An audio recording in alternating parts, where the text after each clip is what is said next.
trabalho é sobre a teoria de Gaia.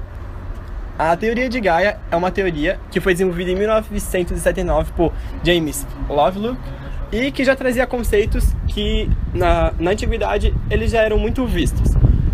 Muitos filósofos já diziam que a Terra era como um organismo vivo porque ela conseguia se autorregular, então ela conseguia propagar a vida. Isso foi defendido, por exemplo, por Pitágoras há muito tempo atrás. Então, como eu já disse, James Lovelock desenvolveu essa teoria de Gaia, que posteriormente foi fortalecida por Lynn Margulis. Ele iniciou essa teoria quando ele foi convidado a trabalhar para a NASA, procurando vida em outros planetas. Qualquer forma de vida, independente de qual fosse. Então, o Lovelock ele começou a formular essa teoria quando ele foi para a NASA, que ele foi convidado para um projeto em que eles deveriam identificar vida em outros planetas. Com o processo disso, ele começou a observar as atmosferas dos mais variados planetas em comparação com a Terra. E ele percebeu que a atmosfera de todos os outros planetas era muito diferente da nossa atmosfera. Percebeu que aonde não tinha vida, que seriam os outros planetas, não existiam trocas gasosas. E existia um equilíbrio químico quase que constante. Enquanto que onde tinha vida, havia trocas gasosas, mas não existia um equilíbrio químico. As trocas gasosas, no caso, é quando a gente respira.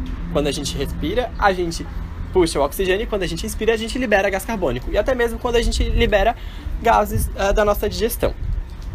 Isso, então, não permite um equilíbrio constante, igual nos locais sem vida. Então as trocas gasosas estão sempre acontecendo, porque existe, então, organismos vivos que estão atuando nesse ambiente.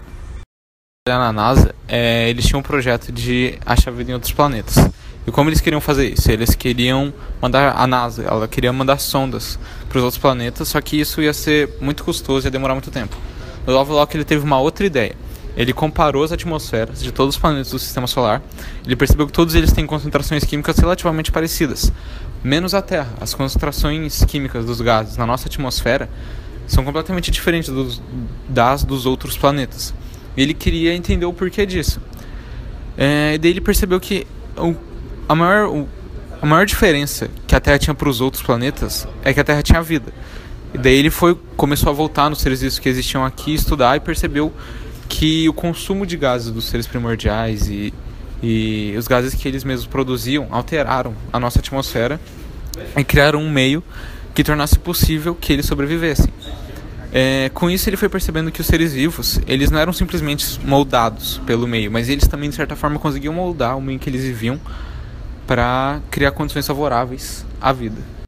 Tudo isso que ele tinha falado ele especulou, não tinha uma coisa assim para comprovar mesmo, e a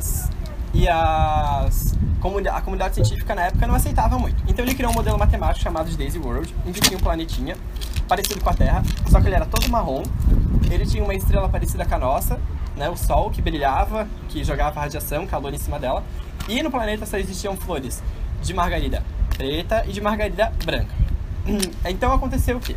Primeiramente não tinha nada florescido. Então começou a ter o calor em cima dela e isso começou a aumentar a temperatura da Terra. Então o fator abiótico começou a influenciar na Terra, começou a aumentar a temperatura. Assim surgiram os primeiros seres bióticos, né? Os primeiros fatores bióticos, que eram as margaridas pretas. Como quando a gente usa uma roupa preta, a gente absorve calor. E a mesma coisa acontecia com elas. Elas começaram a absorver calor, muito calor, muito calor. E a temperatura da Terra, desse planetinha, começou a subir muito rápido, muito rápido. E isso permitiu que outras plantas, as outras margaridas, as brancas, nascessem. Então aconteceu o quê? Como aqui ficou muito quente na região do Equador, que geralmente é a região onde tem mais incidência de luz,